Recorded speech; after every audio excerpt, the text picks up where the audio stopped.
Islam Makhachev is probably one of the hardest fighters in MMA to find an actual weakness in. And I just don't mean because of the wrestling. Even his striking has gotten ridiculously good, okay? He's patient, he's hard to hit clean, he doesn't waste a lot of movement. And nowadays, if you just run recklessly at Islam, trying to pressure him, you're probably doing exactly what he wants you to do. But when I went back through his fights, there was one thing that kept getting my attention. And no, I'm not about to sit here and tell you Islam got knocked out 10 years ago, therefore Ian Garry is going to knock him out. That would be stupid. That would be dumb. What I'm interested in is what Islam was doing with his feet when he got caught. Because even though Islam has improved massively since then, every once in a while you can still see a small, version of the same tendency. And this isn't no secret. People have been talking about it, but I kind of want to put my 2 cents on it. And against somebody who fights the way that Ian Garry does, I think it's worth talking about it, especially since we're having this fight this Saturday. Like I said, go all the way back to Islam's only loss against Adriano Martinez, aka Pantoja. Forget the knockout for a second and just look at Islam's stance. Islam tries to explode forward with a left hand and covers a bunch of distance at once. But look at the back foot. As Islam comes forward, the rear foot almost gets dragged underneath him. His stance becomes really narrow, his hips start getting square, and for a tiny moment, Islam doesn't have that strong base underneath him anymore. And that's when Martinez catched him. It's not simple. Islam threw a punch, Martinez threw a better punch. There's a mechanical reason Islam was so vulnerable in that moment. He was basically moving his entire body forward faster than his feet could probably reset underneath him. And whenever your feet come together like that, a couple things happen. You're easier to knock off balance, you're not in a good position to move your head, and because you're committing so much of your body forward, your defense responsibility starts getting sacrificed for offense. That's the whole. Not Islam has a bad chin, not that Islam can't strike. Islam can become more vulnerable when he forces to be the guy closing the distance with his punches. Now, here's where we have to be fair. Modern Islam is way better at this. Like, it's not even close. If Islam still fought the way he fought against Martinez, he wouldn't have become Islam Makhachev. He's much more patient now. He doesn't consistently chase people with huge combinations. A lot of times, Islam would actually rather have you come towards him. And that's important because Islam striking looks completely different when his opponent is responsible for closing the distance, okay? Islam can stay in range, keep his feet underneath him, make you fall short, and counter you. And that's honestly where I think Islam striking gets underrated. He's not just surviving until he can wrestle, okay? His timing is legitimately good, dude. The first Volkanovski fight is really useful here because Volk was one of the few guys who can make Islam work at a pace and distance that Islam didn't always completely control. There are moments where Volk shifts his stance, changes the angle, and catches Islam as Islam is trying to reposition. And there's a sequence where Volk comes through with that shifty attack and gets Islam with the left straight. Islam gets stumbled. Again, I'm not saying Islam suddenly became some terrible striker whenever he moves forward. That's not what we're looking for. We're looking at when his base is temporarily becoming less stable. Islam's defense is built around being extremely responsible with his positioning. So even a half a second where his feet aren't underneath him matters.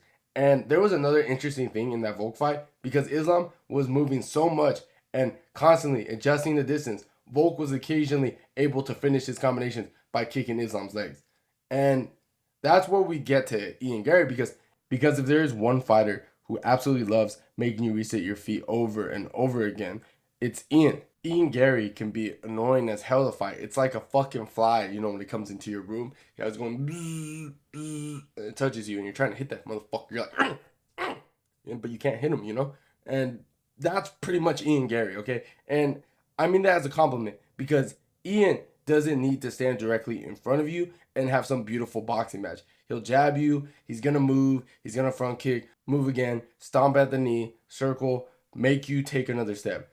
Then the second you think you're finally close enough, he's gone again. And that style becomes especially interesting against Islam because Ian has the physical dimensions to make Islam cross more distance than he's normally comfortable with. That's what I want Ian doing. I don't want Ian chasing Islam.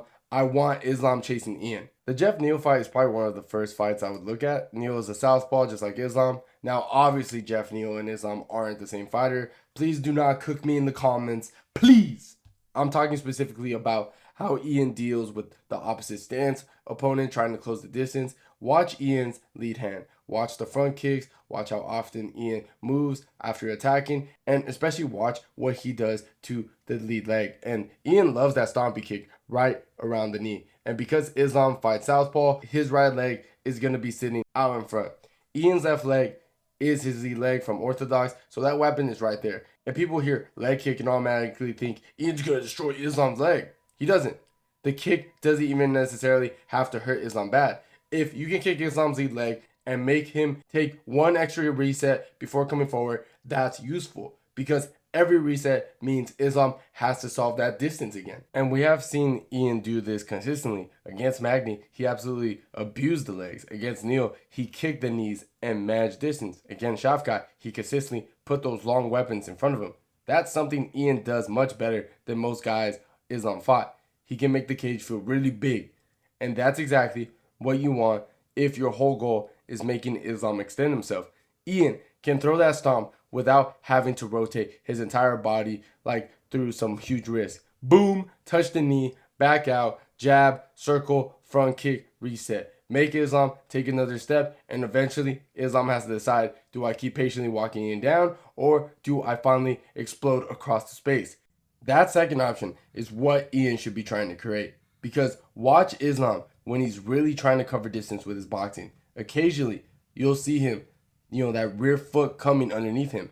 It's nowhere near as exaggerated as the Martinez fight, but his stance can temporarily become more square. And when Islam's stance gets more square, his head becomes easier to find because his defense movement is temporarily more limited. His hand can also drift when he extends combinations. That's when Ian's straight right becomes real interesting. You see, Ian doesn't have to load up like he's trying to become Francis Ngannou or Ilia Topuria. The whole point is timing. Islam step, Ian takes a half step back, Islam reaches, boom, straight right down the middle, and then get out. That's the important part, because against Islam, landing that punch isn't necessarily the end of the exchange. The Jack Della Maddalena fight is probably the perfect example of why this is so difficult. There are small, tiny moments where Islam is coming forward and Jack is able to catch him. So technically, the openings exist, but then what happens? Islam just kept coming. He got into Jack. He pushed him down. And suddenly the striking exchange you thought you just won had turned into a wrestling exchange. That's the nightmare with Islam. Against almost anybody else, you can land a clean counter and you're like, cool, I won the exchange. Against Islam, you landed a clean counter and 2 seconds later, you're like, why is this dude attached to my waist?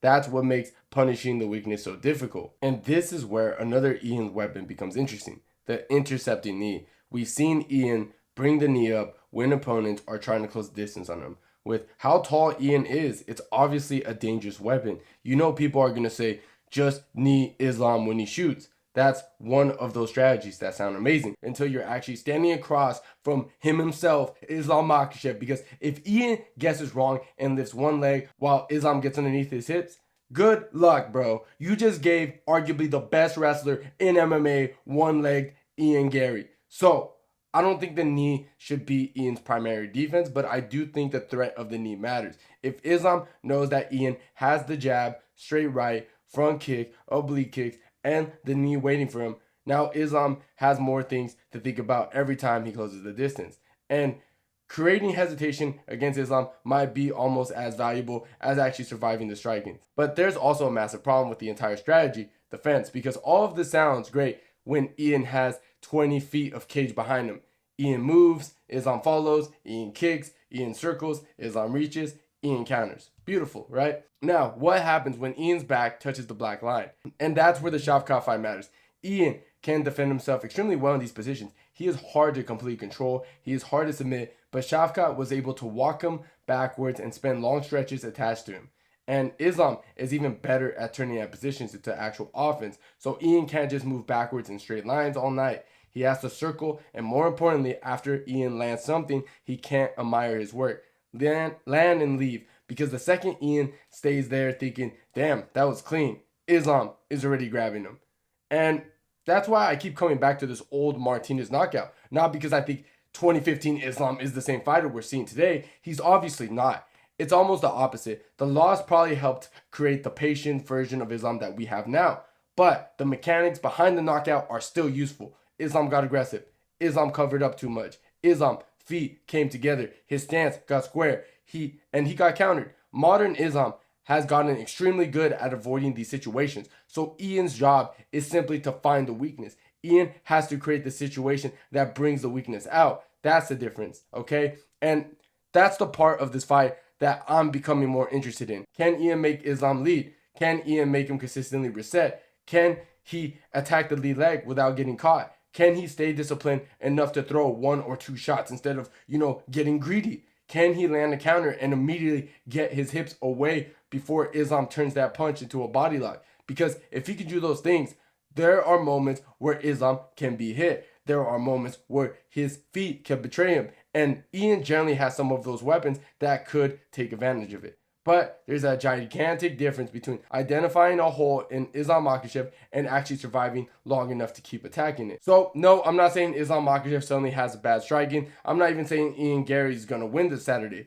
I've already made my prediction on this fight. What I'm saying is that if we're looking for one area where Islam becomes the more vulnerable than usual, it's when you can force him to stop being the counter striker and become the guy responsible for aggressively crossing the distance. And Ian Garry might be uniquely equipped to at least try to force that version of Islam to come out. You know what I'm saying? The long jab, the front kick, the stomping kick to the lead leg, the straight right, the intercepting knee, and most importantly, the willingness to find an extremely annoying fight from the outside. Maybe Islam solves all of it and wrestles him anyways. That's very possible. But if Ian starts touching him early, like Diddy, and completely resetting the range, like Epstein, and making Islam reach farther than he wants to, watch Islam's feet. Because if Ian finds anything Saturday night, I think that's where the hole is, okay? But that's what I find so fascinating, man. But what do you guys think? Let me know in the comments down below. And if you enjoyed the video, please leave a like. And don't forget to subscribe to the channel if you haven't already. And like always, guys, I'll see you on my next one.